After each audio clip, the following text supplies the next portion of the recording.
Hey there guys, it's Cyber Ultra here, and 2020 has finally come to a close. So 2020 for Nintendo was a pretty tame year. There weren't too many titles, but it was, in my opinion, at least better than 2018 because that year really didn't have that many titles, but 2020 had a few big ones like Hyrule Warriors Age of Calamity. But today I want to go ahead and instead talk about what we can expect and predict in 2021. So obviously I should mention this before getting started that the COVID pandemic might have an effect on Nintendo's titles. It didn't seem to affect their titles that much this year, but it could have an effect next year because some games they may have been working on could have been delayed due to working from home. But hopefully that stuff doesn't have that big of an influence this year. So before we get right into this, I just want to go ahead and clarify that I don't think all the stuff I'm saying in this video is going to happen, and most of it is just hoping and predicting what could happen. If somehow a couple of these predictions come true, then it would be pretty cool, but I'm not really expecting to be right. Alright, with that said, I'm going to get into my predictions for 2021. So most of this video will be me talking about what games I'm expecting to see, but before then I actually did want to first touch on the Switch Pro rumors that have been going around. So a lot of people are predicting that there will be a more powerful version of the Nintendo Switch coming this year, and I think that there is a pretty good chance of that happening.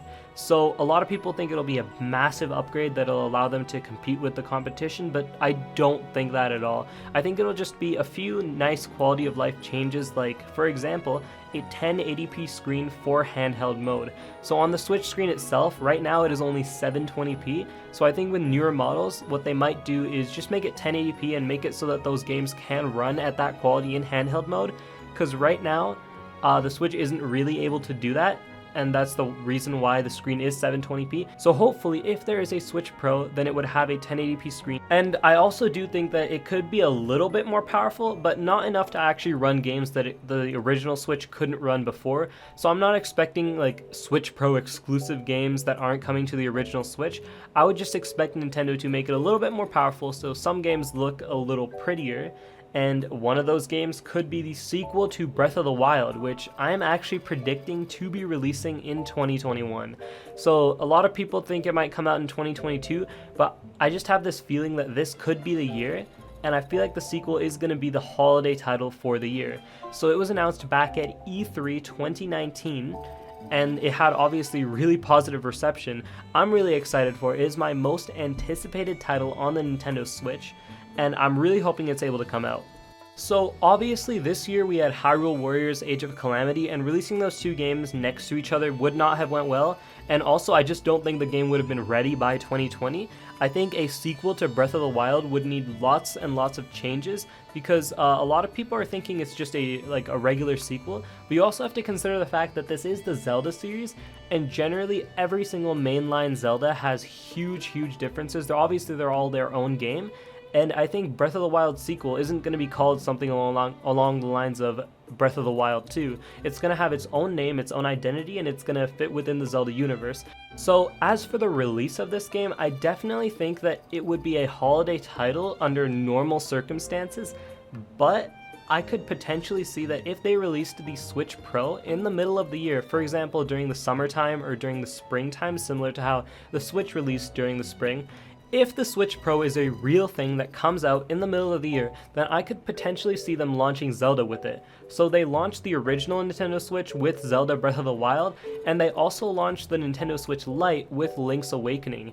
So I would not be surprised if they would release yet another system and a variation of the Switch with a Zelda game. It only makes sense because that seems to do really well for them. Zelda is one of Nintendo's biggest franchises. Every single release for the series is a huge deal, which is why it's really good at pushing consoles. I know lots of people who buy consoles specifically just to play Zelda games, so it makes sense for them to push that out. So one thing that we don't know is how exactly Nintendo is going to reveal these things. So last year was pretty messed up in the way Nintendo was revealing things. Because of the COVID pandemic, it had a huge effect on the way they were revealing things. So rather than getting an E3 Direct, we kind of just got trailers dropped here and there. And then we also had specific presentations about games, like game-specific directs, like the Animal Crossing Direct we had, and the Nintendo Direct Partner Showcases, which talked about third-party titles. Otherwise, we did not have a mainline Nintendo Direct, and it's pretty odd because we've had them since 2011, and this was the first year without one at all. So I am expecting them to drop one early in the year, potentially in February or March. I think April is too close to the summertime, and Nintendo likes to do lots of announcements during the summer because of E3, so even if E3 does not happen next year, which is very, very likely, I think that Nintendo would want to do their own presentation in the summer already, so they would have one early on in the year. So back in 2018, we also had a very slow year similar to 2020, and both of these years did not have that many titles compared to 2017 and 2019. And the pattern I'm seeing from this is that Nintendo usually has a gap year that has a couple huge titles. For example, 2018 had Smash Ultimate, and 2020 had Animal Crossing New Horizons, but other than that, those were the two big titles of those years. So I am expecting that 2021 will not be one of those years, and that we're actually going to be getting a huge amount of titles.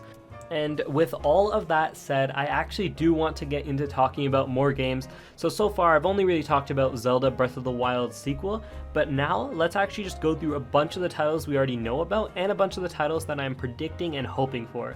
So we already know about Mario 3D World plus Bowser's Fury, so that game is coming out in February, and a lot of people are saying it was delayed, but I don't actually think that game was delayed at all. I think it was always meant to be an early 2021 title, and I hope it gets online multiplayer. So the original game did not have online multiplayer, but it is such a good multiplayer game, and it sucks that you can't play it with friends, so I do hope they add that feature. Another thing we already know about is Bravely Default 2.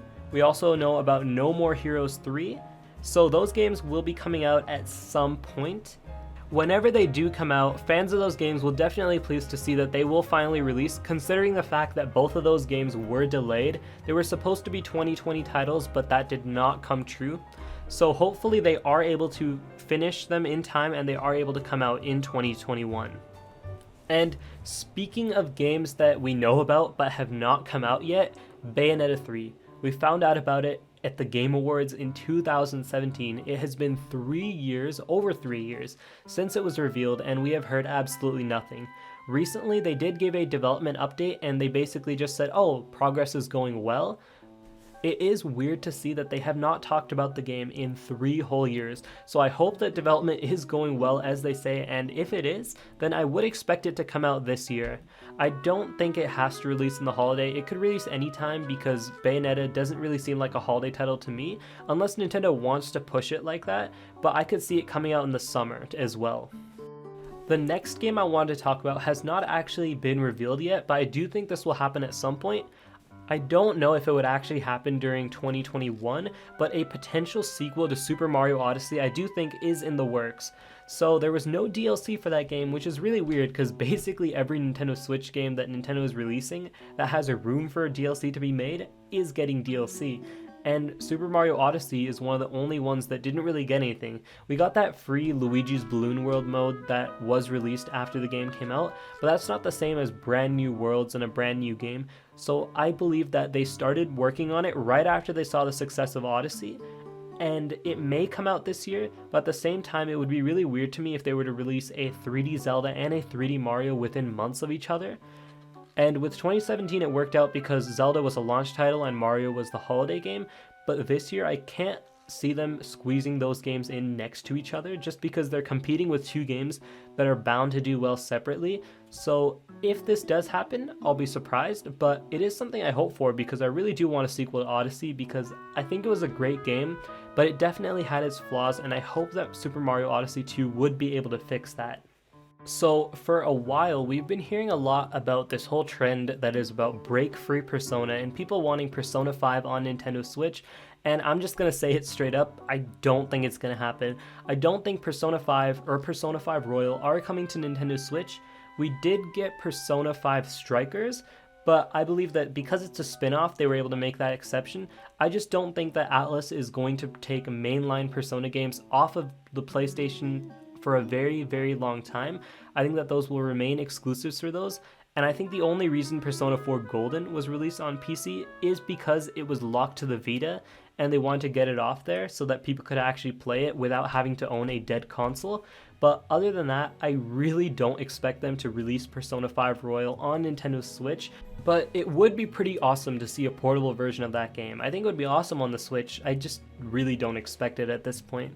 One of my absolute least favorite parts of the Nintendo Switch is its online service. Nintendo Switch Online is pretty horrible, and it doesn't really have that many games to make it worth the purchase, other than the fact that if you want to play games like Super Smash Bros. Ultimate online, and that game also has really bad netcode and online, and to me the service just hasn't been worth it. They've had some NES games and some SNES games, but they're not releasing them consistently anymore like they used to, which is really horrible. So one thing that could redeem this a little bit, even though the service would still be pretty horrible, I think that Nintendo 64 for Nintendo Switch Online should be coming. I don't know if it'll happen, but it is something that I hope for, because right now the games on the service aren't that good. They released some of the Donkey Kong Country games, which is really nice, but N64 games would really step up the value of the service. Being able to play games like Ocarina of Time, Majora's Mask, Mario 64, and maybe even Banjo-Kazooie, but I don't think that would happen, would be really awesome. However, I think Nintendo is pretty happy with where Nintendo Switch Online is right now, so I don't know if they would feel the need to do that, especially when they can just throw N64 games as part of an $80 collection and people will buy it anyways.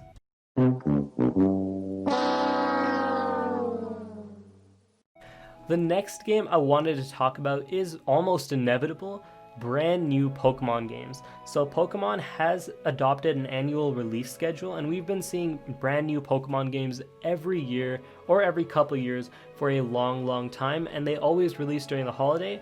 2020 we didn't get one because it was the Pokemon Sword and Shield DLC, but I think 2021 is the year that we will see the return of the annual Pokemon releases, and I think that this year will have Diamond and Pearl remakes. I know people have been talking about them forever, and honestly I expected them to come out way earlier if it weren't for Pokemon Let's Go Pikachu and Let's Go Eevee, but now is the time. They can use the Sword and Shield engine, fix up the mediocre graphics in that game, and make Diamond and Pearl look really good. It is a really good Pokemon game, and I am hoping that it does come out. And speaking of something else that is inevitable, it is the Fighters Pass for Super Smash Bros. Ultimate. So we already know that there are 3 more characters. We got the first 3 for the brand new Fighters Pass this year, and I think next year will be the final 3. There's not going to be a third Fighters Pass. I really think that this is truly the end. So I think that the way they'll release is that one will come out in spring, one will come out in the summer, and one will come out in the winter. So I think that's a perfect schedule to have the first one somewhere along the lines of like March, April, second one June, July, third one October, November, December, just having them spread out, and I'm really excited for it. So I actually did make a video predicting which characters I think will make it to the game. So you can click in the top right of the screen and you can actually go ahead and watch that video if you're interested. But otherwise, let's just continue talking about our predictions for Nintendo Switch in 2021. So last year we saw the launch of Mario Kart Live Home Circuit, which is why I don't think there will be a Mario Kart game. I know a lot of people are expecting there to be Mario Kart 9 at some point, but I don't think that's going to be a title for the Nintendo Switch. I think whatever next console Nintendo makes will be the next Mario Kart game. I think that Mario Kart 8 Deluxe is selling way too good for them to just compete with themselves. So even if at some point they did plan for Mario Kart 9 on the Nintendo Switch, I don't expect it to happen at all. I'm actually predicting that's not going to happen. So for my next prediction, maybe this could happen. This is more of a hope than a prediction. I am a huge fan of Splatoon. Heck, even my channel icon is a version of myself looking like an Inkling. So I'm really hoping for Splatoon 3 or potentially a Splatoon spin-off. I don't believe that it is likely, but this is a hopes and predictions video. So for one of my hopes, I'm going to say that Splatoon 3 does have a small chance of happening, and it would be pretty cool. So I have already talked about a lot of the stuff, which is why I wanted to quickly get through a couple of the other smaller things that I would expect. And one of those things is, where is Retro Studios' game? So after Donkey Kong Country Tropical Freeze, we have seen absolutely nothing from them. We do know that they are working on Metroid Prime 4 right now. They started development early 2019, probably late 2018. But where is the thing that they were working on before all of that happened with Metroid Prime 4? So I'm very curious about whether they have anything to show for all of that time they spent or not. So hopefully within those 6 years they were able to create something, but potentially it could have been canceled due to the fact that they are working on Metroid Prime 4 or development issues. We don't really know what's been going on with them, but hopefully it went well. And speaking of Metroid, we've actually been getting a lot of rumors that there is a 2D Metroid game in development from Mercury Steam.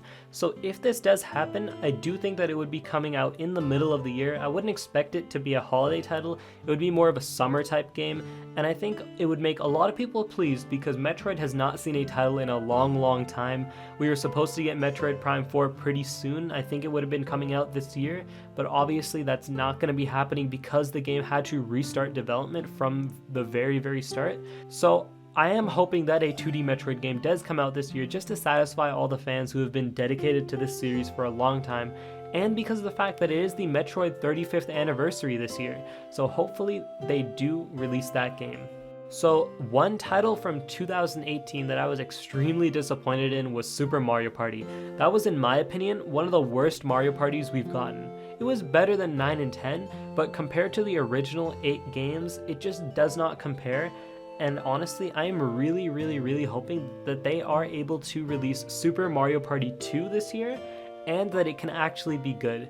So it has been a whole 2 years almost since that game came out, which is why by the holiday season I am hoping that they have some sort of sequel to show, because the original game did not get any DLC, and I hope that Super Mario Party 2 would actually bring life back to the series. And even though, you know, the original format is back, the boards were really lame, and I'm hoping that they can improve those. Alright, and lastly, I'm going to make one more game prediction for this video. So the last game that I am predicting to potentially happen is a sequel to ARMS. So not a lot of people have been talking about this, which is actually surprising me because ARMS has been receiving a lot of attention from Nintendo lately. It received a game trial on Nintendo Switch Online so that people could play it for free and try it out. They put it on sale a few times, and Nintendo really does not like putting their games on sale, so the fact that they've been pushing it so much has been pretty interesting. And of course, Min Min came to Smash, which is really odd considering the fact that an ARMS character seemed like a base roster type of character that they would add, yet it did not come out in the base roster, and we also did not get an ARMS character in the first Fighter's Pass. For some reason, after missing the cut twice from 2 potential times an ARMS character could have made it in, they decided to go ahead and bring Min Min in the second Fighter's Pass, which was a very weird decision to me, and I feel like it has something to do with the fact that they are working on something for ARMS. And you know, even though it wasn't the giant success that Splatoon was, ARMS was actually a relatively big success. It did sell over 1 million units, which is a pretty big deal for a brand new IP. So that is my final prediction. I do think that there is a chance that we could get an ARMS sequel. So before wrapping up this video, I did actually want to address some of the horrible stuff Nintendo has done lately. So Nintendo has treated the Super Smash Bros. Melee and Ultimate and Splatoon 2 competitive communities really poorly, and just generally whenever people want to play their games the way they want to, they've been pretty bad, and Nintendo was really anti-consumer. Another bad thing Nintendo did was shut down the Edicons, so people were not making money from these Etica-themed Joy-Cons. They were going towards mental health organizations to make sure that people have good mental health, and the fact that Nintendo would shut something as good as that down is really disappointing, and I hope that they can reconsider and change up what they did with that. And another thing that they did was limited time releases. Games like the Fire Emblem re-release, Super Mario 3 All-Stars, and a bunch of Mario 35th anniversary stuff is for some reason going away on March 31st, and they're trying to build this artificial rush so that people buy the game before it's gone, but I feel like that's very anti-consumer, and I'm hoping in 2021 all of these horrible things that they did this year and all of the bad PR really teaches them that, hey, maybe we should actually respect our fans a little bit more and treat them better. So I am hoping for that to happen. Otherwise, I guess that's it for my predictions. Talked about a lot of stuff. Obviously, not all of this is going to happen. I wouldn't even say half or a quarter of this is happening, but I do think a couple of the things I mentioned in this video will come true. So, with that said, that's it for me. Make sure to let me know what you guys are predicting for Nintendo in 2021. Thanks for watching, and I'll see you all next time.